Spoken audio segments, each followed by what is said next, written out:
அனைவருக்கும் வணக்கம். கைகளில் கருப்பு கொடியேந்தி வீடு வீடாக சென்று திராவிட கொள்கைகளை பரப்பி பெரியாரின் கொள்கை வாரிசாக அண்ணாவின் அரசியல் தம்பியாக திமுகவை வார்த்தெடுத்ததில் உதயநிதிக்கு பெரும் பங்கு உண்டு என்பதை நாடறியும்.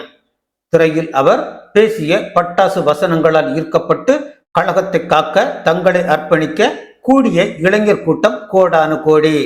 அப்பேற்பட்ட உதயநிதிக்கு கட்சியில் உரிய முக்கியத்துவம் கொடுக்கப்படவில்லையோ என்ற ஏக்கம் கழக உடன்பிறப்புகளிடையே உருவானதில் ஆச்சரியம் இல்லை.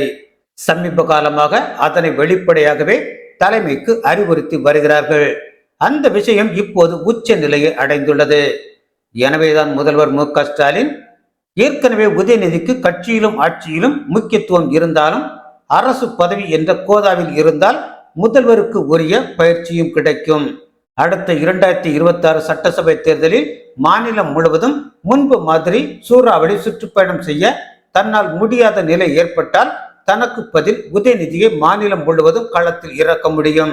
அந்த தேர்தலில் திமுக வெற்றி பெற்றால் உதயநிதியை நேரடியாக முதல்வர் நாற்காலியில் உட்கார வைக்கலாம் என நினைக்கிறாராம். அதற்காக வெகு விரைவிலேயே உதயநிதியை துணை முதல்வராக்கலாம் என்ற ஆலோசனையிலும் ஈடுபட்டுள்ளாராம் முதல்வர் மு.க. ஸ்டாலின். பழுத்த பழத்தை உரிய நேரத்தில் சாப்பிடாமல் விட்டால் அழுகி போய்விடும் அல்லவா? அதனால்தான் இந்த அவசரம். தமிழக மக்கள் திராவிட மாடல் அரசிடம் எதிர்பார்ப்பதும் இந்த ஒன்றைத்தான். மகிழ்ச்சியாக ஏற்றுக்கொள்ள எப்போதும் தயாராகவே இருக்கிறார்கள். ஆனால் ஒன்று, உடன்பிறப்புகளை பார்க்கத்தான் கொஞ்சம் பரிதாபமாக இருக்கும். இனி அவர்கள் சுயமரியாதை வாங்கலையோ சுயமரியாதை, தன்மானம் வாங்கலையோ தன்மானம் என கூவி கூவி விற்க வேண்டியதான்.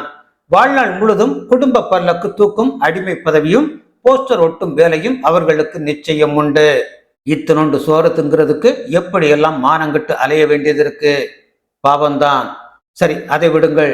கலைஞர் கருணாநிதி வீல் சேரில் அமர்ந்த போதும் கூட தனது பதவியை விடாப்பிடியாக வைத்திருந்தார்.